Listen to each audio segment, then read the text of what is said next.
Welcome to the Long Run. I'm Joel. And I'm Christine. What are we doing today? Well, it's Croctober. All right. Yes, that's right. It's October, and that means it's time to pull out those slow cookers and start using them. And this is a collab with Dawn from Sensible Living with Money Mom and Sarah from Backroad Money, and we're providing you with all kinds of fun fall Croctober recipes that you can use this month. And before we get started, let's just note that there will be links in the description for each recipe, so if we don't say a measurement, you can find it in those links. All right, let's get to it.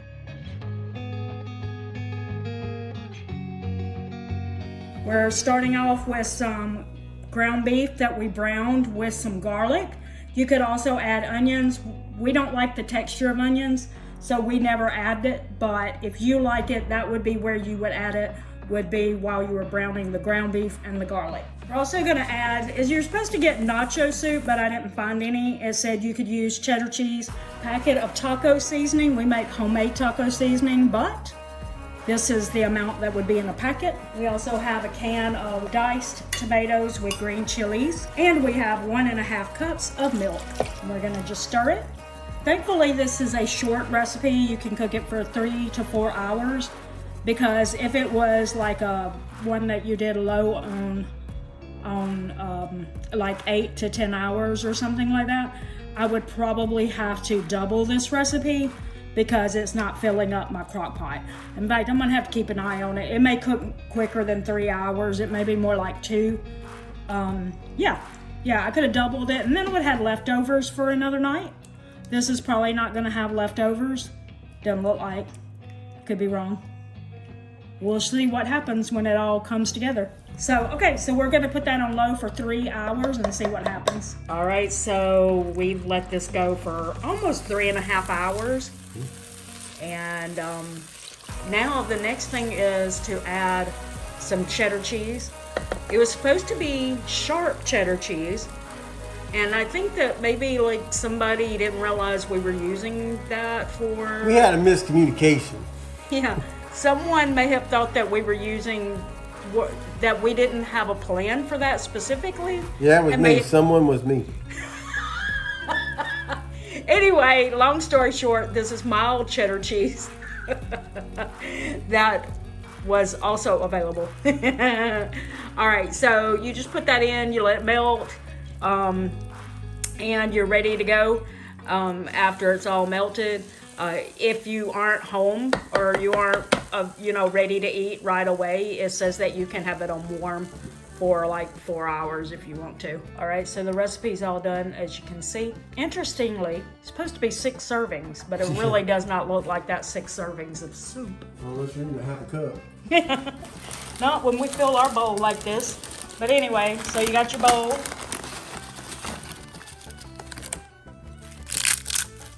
Just crunch up some chips on top. And there you go.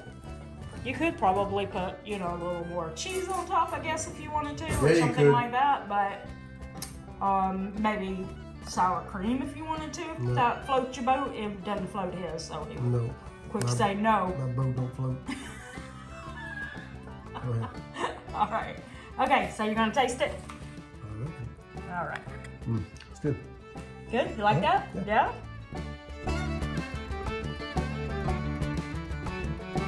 Today we are making a pulled pork, and as you can see, we've already started it, and that is because we've already shown this recipe on the channel.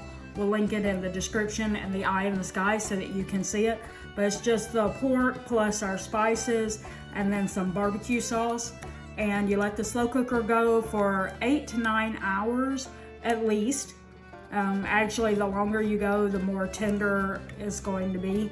So you can do that, and that is pretty much it. Highly recommend it, even though a pork butt costs like $15 for one, something like that. It stretches out. Yeah. We put it in the freezer in smaller portion sizes, then take it out, and we'll get like 7 or 8 more times that we get to pull it out. So it's really good. Okay, so we got them divided up into bags. This is the leftovers that we're going to put in the refrigerator for tomorrow night. So that's one more night. Then these are, there's 5 of them. And usually when we make these, we get like 2 nights out of them, don't we? Yeah. Yeah, of the night and then a leftover night the next night. So we're looking at probably 8 or 9 meals here at least. So that was a good way to stretch out our $15 and some odd change of pulled pork, was by making them into these, and we're just gonna put these in the freezer and pull them out. Like we usually do like 1 every month or something like that. So it'll be several, like 4 or 5 months before we actually do another pulled pork. Yep.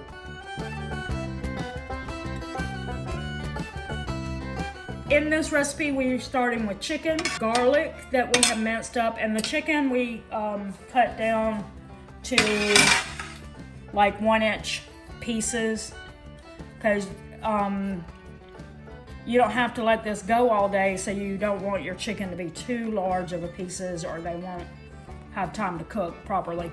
You can put a Parmesan rind in there. We don't have one to put in it, but if you have one, you could do that. Put a can of tomatoes, diced tomatoes in there. That's what's gonna make it more like Tuscan, because normally in chicken gnocchi soup, you would not have tomatoes in it. 4 cups of chicken broth, a tablespoon of Italian seasoning. We make ours from scratch. We will link a recipe for that if you'd like to make it at home. It's pretty easy. The next one is 2 teaspoons of dried basil, and unfortunately I didn't have enough basil for this, but there is basil in the Italian seasoning, so it should be good. I also forgot to put the carrots in there. Okay. Now let's put the whole teaspoon of crushed red peppers in there. You can put less if you want it to be less spicy than that. This is 1.5 teaspoons of kosher salt, but I never put as much as a recipe tells me to.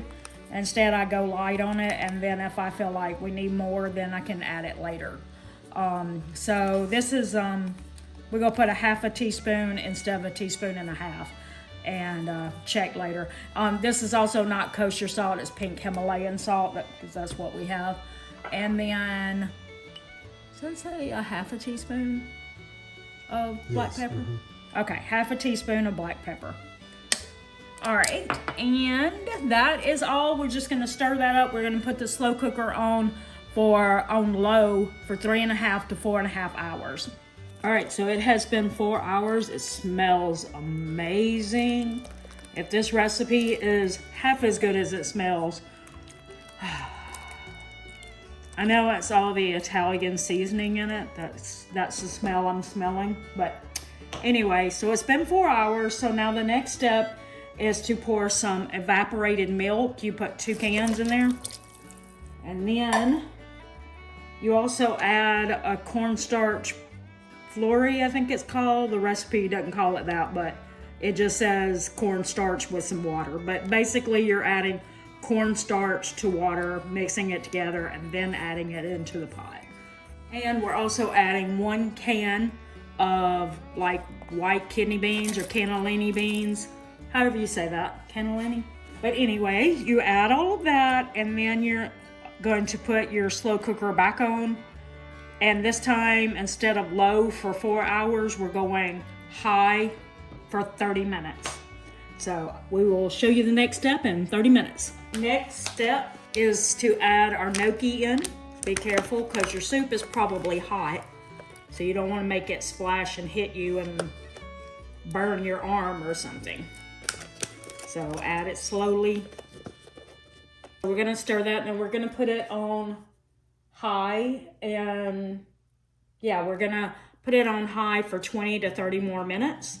Oh, and just as a note, you only put in about 4 ounces, and these little containers are usually 5 ounces. So I didn't put it all in there, just a little bit, left a little bit. All right, so this is all done now. And the next step was to taste it to see if it needed salt and black pepper. Joel just did that for us, and he said that he did not think it needed anything. So we're not adding any salt and pepper. So we're gonna put this in bowls and plate it up. All right, and so we've got it in a bowl, and Joel's just giving himself probably way more Parmesan cheese than he needs, but he don't think there's a limit to how much Parmesan cheese anybody should have. Is that right? That is correct. That is correct. Okay, so there you go. That looks a little better. No shadows over it. Okay, that is it. We're just putting it with some crackers because we were going to get some crusty bread from our local, or close to us, Publix, and they didn't have any. So we're just gonna use some crackers with it, and that should be it. You wanna taste it? I know you technically just did, but there's Parmesan cheese now, and there wasn't earlier. And by the way, I did say earlier that we didn't have a Parmesan rind. We do on this, but I didn't want to use it when I still have Parmesan that I can get off of it. It's good. It's good? All right. I love gnocchi, so I can't imagine this not being a good thing. All right, well, there you have it. Yes. We hope that you enjoyed these 3 recipes.